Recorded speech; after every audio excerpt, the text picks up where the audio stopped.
हरीश धामी, उत्तराखंड से, देवभूमि उत्तराखंड से, और मेरी विधानसभा अंतर्राष्ट्रीय सीमा से लगे हुए विधानसभा धारचूला 42, और मैं उस क्षेत्र का सेवक हूँ जहाँ से महान सर्वियर पंडित नैन सिंह किशन सिंह रहे हैं और देश के जो है महाचक्र विजेता स्वर्गीय दीवान सिंह रावने जी की जो है जन्मभूमि से हूँ।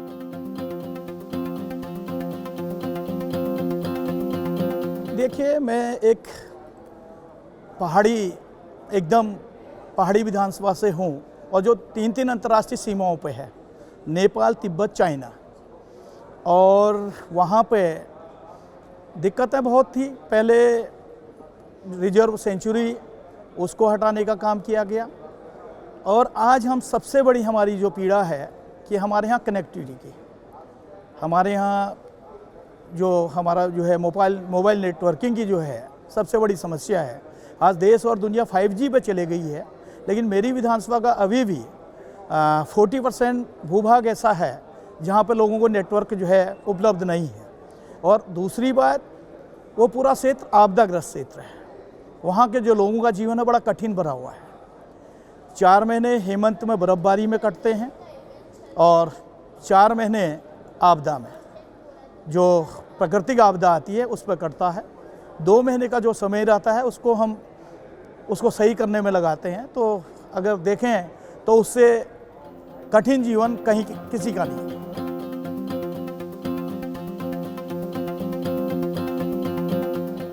देखिए, NLC भारत का जो ये प्रोग्राम है बहुत बढ़िया प्रोग्राम है और ये होना चाहिए, समय समय पर होना चाहिए।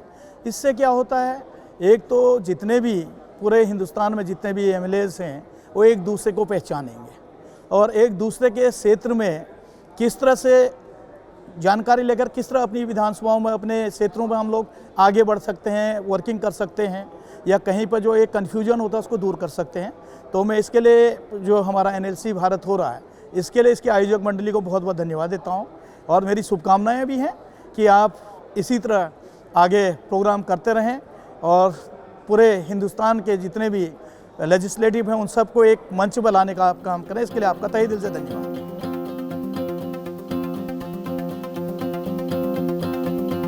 देखिए, मेरा सबसे पहला इलेक्शन 2012 का था और मुझे उम्मीद नहीं थी कि कभी मैं विधानसभा का चुनाव लड़ूंगा, क्योंकि मेरा कोई राजनीतिक पृष्ठभूमि नहीं है। मेरे रिश्ते नाते या मेरे परिवार सब सेना से संबंधित हैं और मैं खुद 1971 की लड़ाई लड़े हुए एक पूर्व सैनिक का बेटा हूं, और मेरा जीवन बड़ा कठिनाई से भरा रहा। मैं 2 में पढ़ता था, मेरे पिताजी का देहांत हो गया था, लेकिन मैं धन्यवाद करना चाहता हूं माननीय राहुल गांधी जी का। उन्होंने 2011 में एक नारा दिया कि नेता बनो, नेता चुनो, और मुझे यूथ कांग्रेस से पहला अवसर मिला 2012 में विधानसभा अध्यक्ष के रूप में, युवा विधानसभा अध्यक्ष के रूप में 2012 में राष्ट्रीय कांग्रेस पार्टी का टिकट मिला, और उसी की बदौलत है आज मैं तीसरी बार का MLA हूँ। और मैं धन्यवाद करना चाहता हूँ अपनी विधानसभा के उस तमाम जनता का जिन्होंने मेरा 2003 से लेकर 2012 तक, 2003 में मैं BDC मेंबर रहा और 2008 में जिला पंचायत मेंबर रहा डिस्ट्रिक्ट बोर्ड का, और मेरी जनता ने इतना स्नेह, इतना प्यार दिया कि 2003 में मैं निर्विरोध बना और 2008 में अपने पूरे ज़िले में सबसे रिकॉर्ड मतों से मुझे जीतने का मौका मिला। और लगातार ये जीत की जो है श्रृंखला जारी है। उसके लिए मैं अपने विधानसभा के तमाम उन मातृशक्ति, अपने युवाओं के, अपने बुजुर्गों का, उनका आशीर्वाद कभी नहीं भूल सकता। और मैंने सबसे तौर पर मैं एक चीज़ कहता हूँ, जब तक मेरे जीवन में, मेरे शरीर पे खून का एक कतरा रहेगा, मैं चाहे पद पर हूँ या ना हूँ, मैं उन पर समर्पित करूँगा और उनके लिए लगाऊँगा। क्योंकि मेरा जो सोच था, जब हम स्कूल जाते थे, क्योंकि हम पहाड़ से पड़े हुए हैं, हम साथ में जाके जनवरी फरवरी कहना सीख पाए, क्योंकि पहाड़ की स्थिति ये है। और मैं सोचता था कि फादर मेरे आर्मी में थे तो मैं आर्मी में जाऊंगा।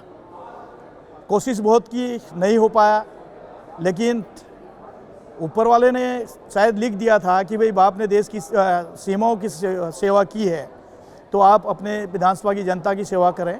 तो मैं इसी उद्देश्य से करता हूँ। मैं सोचता हूँ जब भी मैं अपनी विधानसभा के लिए मैं काम करता हूँ तो मैं ये सोच के करता हूँ कि मैं देश की सेवा तो नहीं कर पाया, लेकिन जिन लोगों की सेवा का मुझे अवसर मिला है उसमें कहीं कमी न हो, और जो एक सैनिक के रूप में मेरे जो पिताजी या जो काम किया उन्होंने, उनकी छवि पे और मेरी माताजी की छवि पे कभी एक आँच ना आए, कभी लोग ये न कहें कि भाई उसका बेटा ये था, उसने ये किया। मैं चाहता हूँ कि मेरे माँ बाप को लोग सम्मान से देखें मेरे कामों के उससे, और मेरे बच्चों को जब मैं न रहूँ तो कम से कम ये कहें कि भाई इसके बाप ने ये काम किया इस विधानसभा के लिए। इस सोच से मैं काम करता हूँ।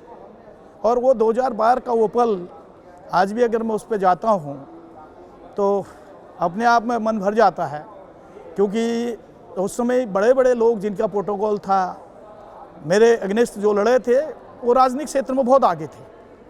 और मैं धन्यवाद करता हूँ कि 33 साल बाद पहली बार कांग्रेस का टिकट पे उस क्षेत्र पे कांग्रेस के विधायक के रूप में मैं चुन के आया। लोगों ने न धन देखा न बल देखा, बल्कि लोगों ने काम देखा। और मेरे शुरुआती जो 2012 का मेरा चुनाव था, उसमें जिस तरह से युवाओं ने बढ़ चढ़ के भागीदारी की, मात्र शक्तियों ने मेरे कार्य को देखा, मेरे बुजुर्गों ने जो मुझे आशीर्वाद दिया, वो मैं अपने जीवन में कभी नहीं भूल सकता। तो वो मेरा एक यादगार पल है। और मैं चाहता भी हूँ जिस दिन मेरी आंख बंद होंगे, मैं दुनिया से जाऊँगा, तो उस पल भी मेरे नज़रों के सामने मेरे वही विधानसभा के लोगों की तस्वीर हो जिनके बदौलत मैं यहाँ पर हूँ।